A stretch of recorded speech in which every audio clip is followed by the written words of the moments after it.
ओम शांति।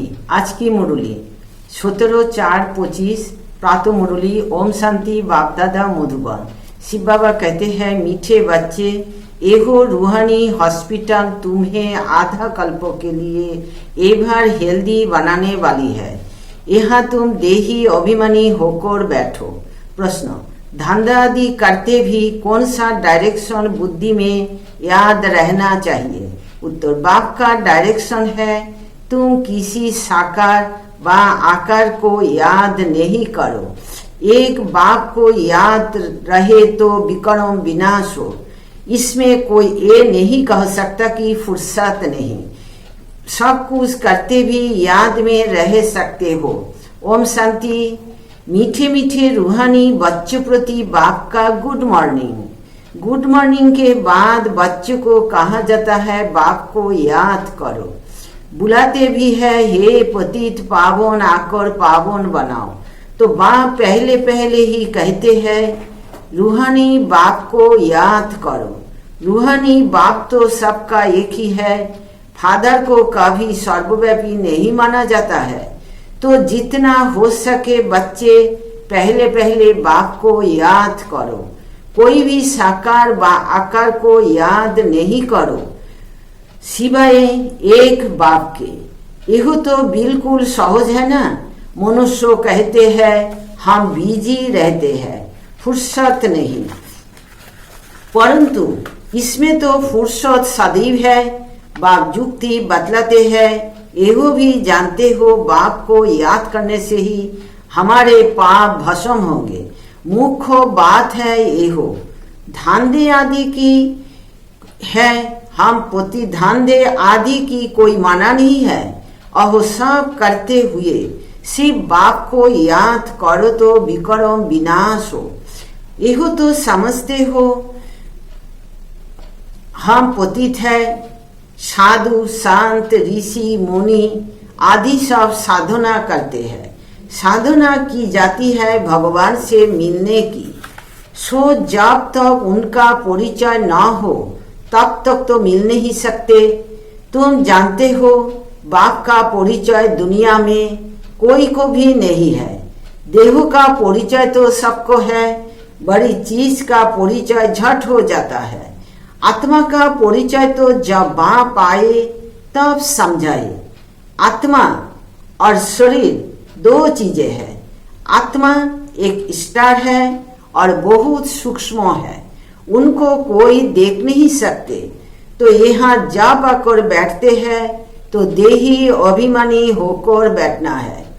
यह भी एक हॉस्पिटल है ना, आधा कल्पों के लिए एवर हेल्दी होने की। आत्मा तो है अविनाशी, कभी विनाश नहीं होती। आत्मा का ही सारा पार्ट है। आत्मा कहती है, मैं कभी विनाश को नहीं पाती हूँ। इतनी सब आत्माएं अविनाशी है, शरीर है विनाशी। कहे अब तुम्हारी बुद्धि में ये हो बैठा हुआ है कि हम आत्मा अविनाशी है। हम 84 जन्म लेते हैं, ये हो ड्रामा है। इसमें धर्म स्थापक कौन कौन कब आते हैं, कितने जन्म लेते होंगे, ये हो तो जानते हो। 84 जन्म जो गाए जाते हैं जरूर किसी एक धर्म के होंगे। सभी के तो हो ना सके। सब धर्म इकट्ठे तो आते नहीं। हम दूसरों का हिसाब क्यों बैठ निकाले? जानते हैं फलाने फलाने समय पर धर्म स्थापन करते आते हैं। उसकी फिर वृद्धि होती है। सब सतोप्रधान से तमोप्रधान तो होनी ही है। दुनिया जब तमोप्रधान होती है तब फिर बाप आकर सतोप्रधान सतोयुग बनाते हैं। अभी तुम बच्चे जानते हो हम भारतवासी ही फिर नई दुनिया में आकर राज्य करेंगे और कोई धर्म नहीं होगा। तुम बच्चे भी जिनको उच्च मर्तबा लेना है और जास्ती याद में रहने का पुरुषार्थ करते हैं और समाचार भी लिखते हैं कि बाबा हम इतना समय याद में रहता हूँ। कोई तो पूरा समाचार लज्जा के मारे देते नहीं। समझते हैं बाबा क्या कहेंगे, परंतु मालूम तो पड़ता है ना। स्कूल में टीचर स्टूडेंट को कहेंगे ना कि तुम अगर पढ़ेंगे नहीं तो फेल हो जाएंगे। लौकिक माँ बाप भी बच्चे की पढ़ाई से समझ जाते हैं। यह तो बहुत बड़ा स्कूल है, यहाँ तो नंबर वार बिठाया नहीं जाता है, बुद्धि से समझा जाता है। नंबर बार तो होती ही है ना। अब बाबा अच्छे अच्छे बच्चों को कहाँ भेज देते हैं, अहो फिर चले जाते हैं तो दूसरे लिखते हैं हमको महारथी चाहिए, तो जरूर समझते हैं अहो हमसे होशियार नामी ग्रामी है। नंबर बार तो होते हैं ना। प्रदर्शनी में भी अनेक प्रकार के आते हैं, तो गाइड्स भी खड़े रहने चाहिए जांच करने के लिए। रिसीव करने वाले तो जानते हैं ये किस प्रकार का आदमी है, तो उनको भी इशारा करना चाहिए कि इनको तुम समझाओ।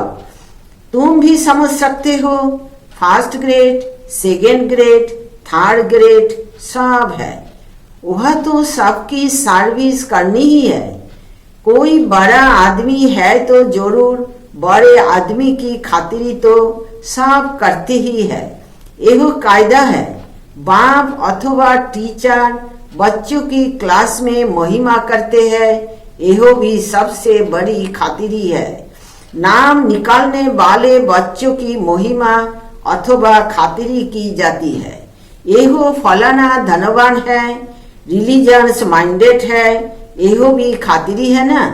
अब तुम यह जानते हो उससे ऊंच भगवान है, कहते भी है बराबर उससे ऊंच है, परंतु फिर बोलो उनकी बायोग्राफी बताओ तो कह देंगे सर्वव्यापी है, बस एकदम नीचे कर देते हैं।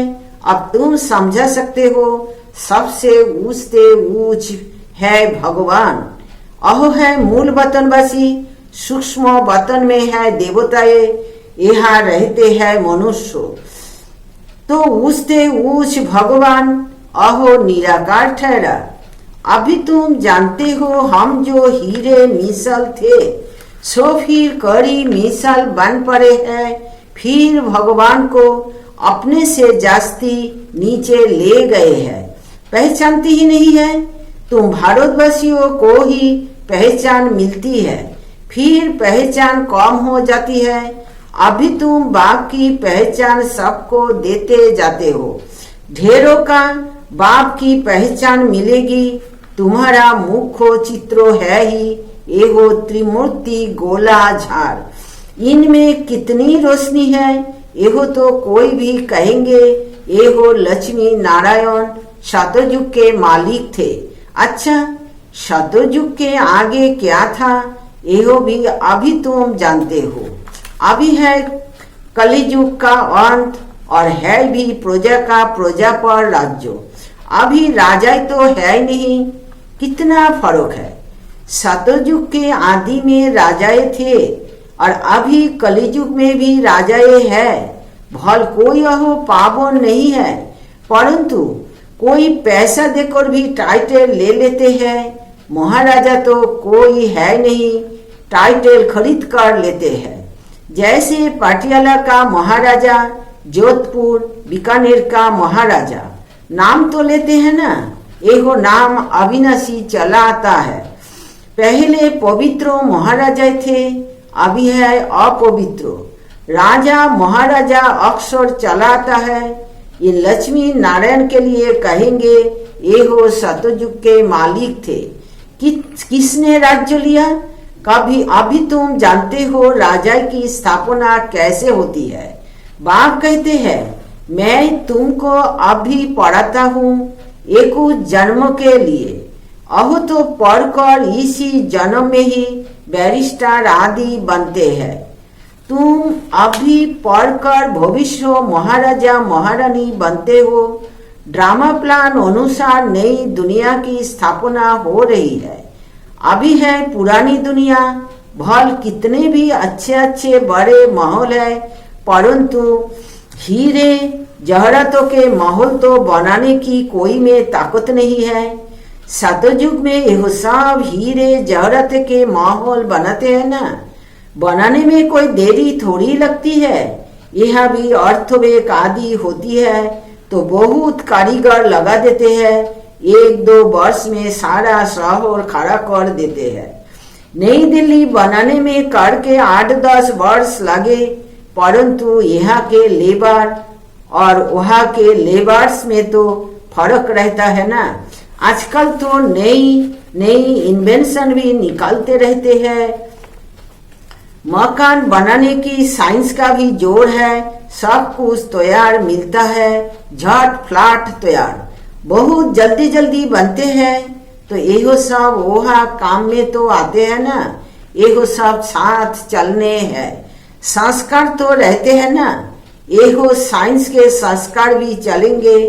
तो अब बाप बच्चों को समझाते रहते हैं, पावन बनना है तो बाप को याद करो। बाप भी गुड मॉर्निंग कर फिर शिक्षा देते हैं।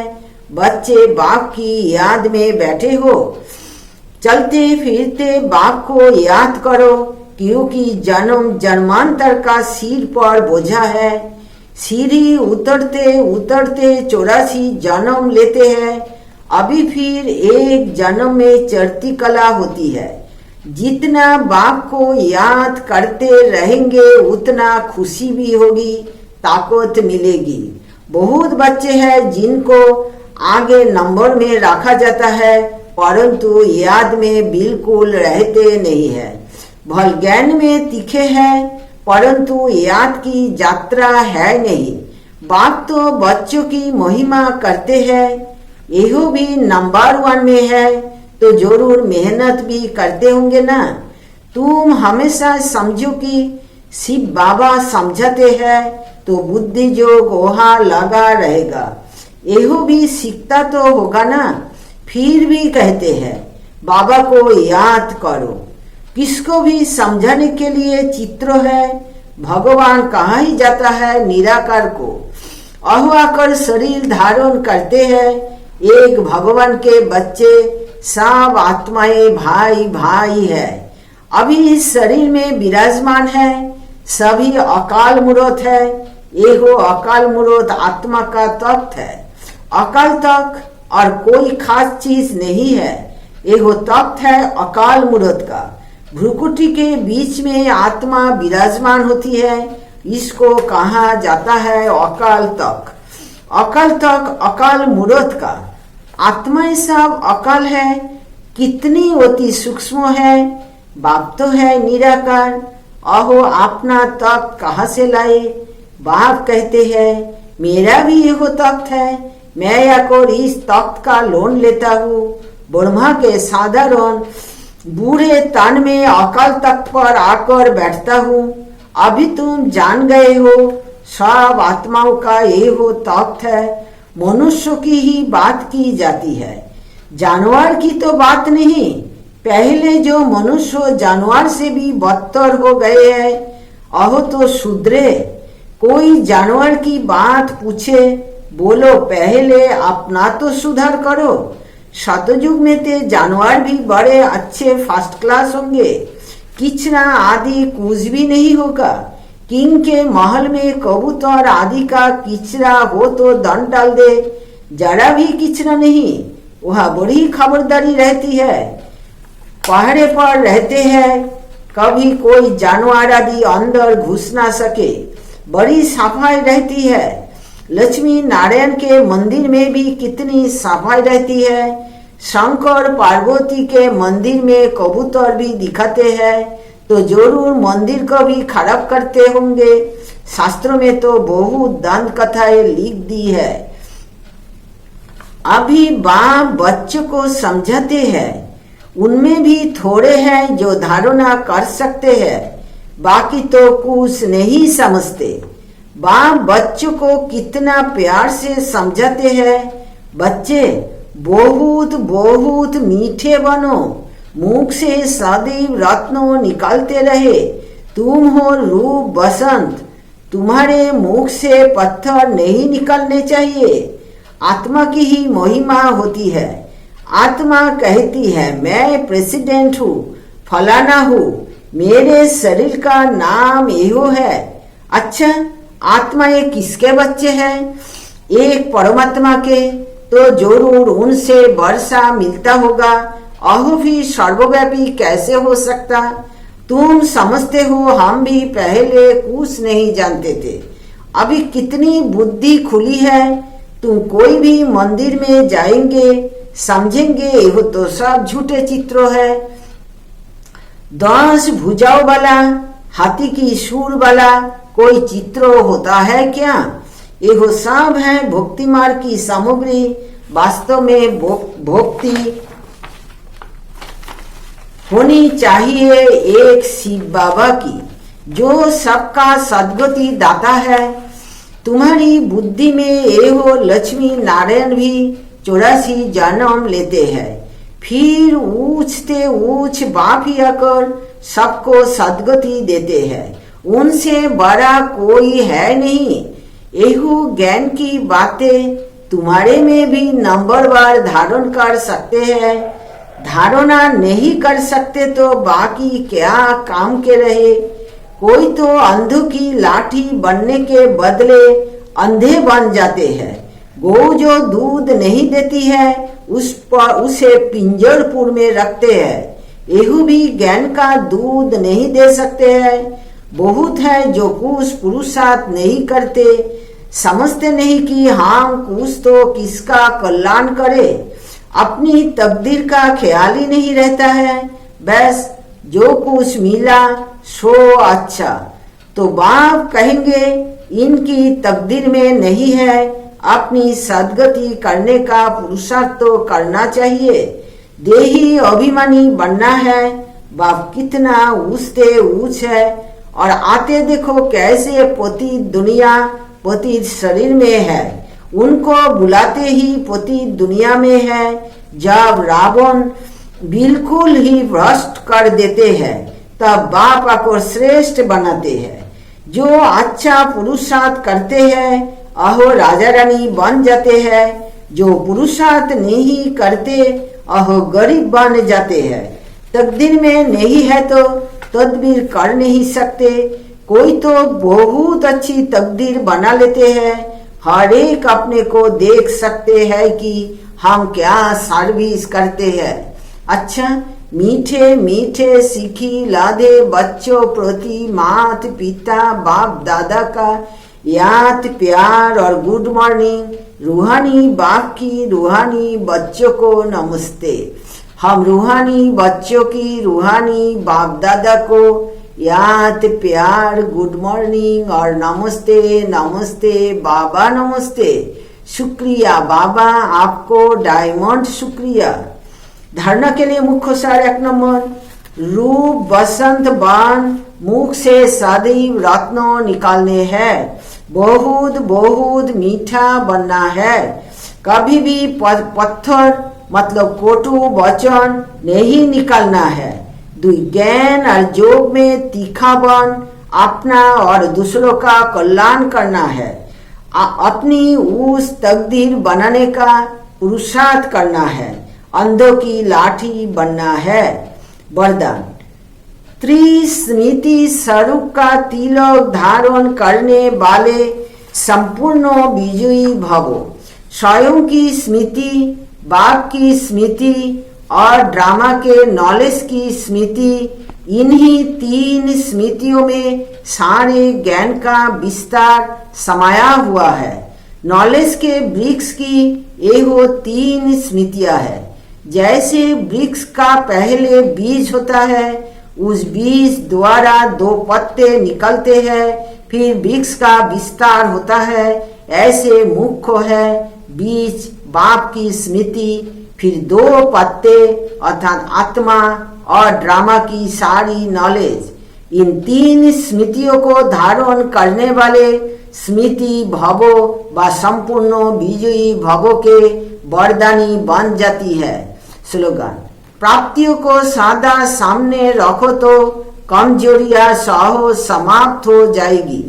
अव्यक्त तो इशारे कंबाइंड रूप की स्मृति से सदा विजयी बनो। संगम युग पर ब्रह्मा कुमार ब्रह्मा कुमारी अकेले नहीं हो सकते। सिर्फ बाप के साथ का अनुभव, कंबाइंडपन का अनुभव इमर्ज करो। ऐसे नहीं कि बाप तो है ही मेरा, साथ है ही नहीं, साथ का प्रैक्टिकल अनुभव इमर्ज हो तो ये हो माया का बार नहीं होगा, माया हार खा लेगी। सिर्फ घबराओ नहीं, क्या हो गया, हिम्मत रखो, बाप के साथ को स्मृति में रखो तो विजय आपका जन्मसिद्ध अधिकार है। आज की विचार 17 अप्रैल। जो प्रेम किसी को क्षति पहुंचाते हैं अहो प्रेम है ही नहीं। ओम शांति, ओम शांति, ओम शांति।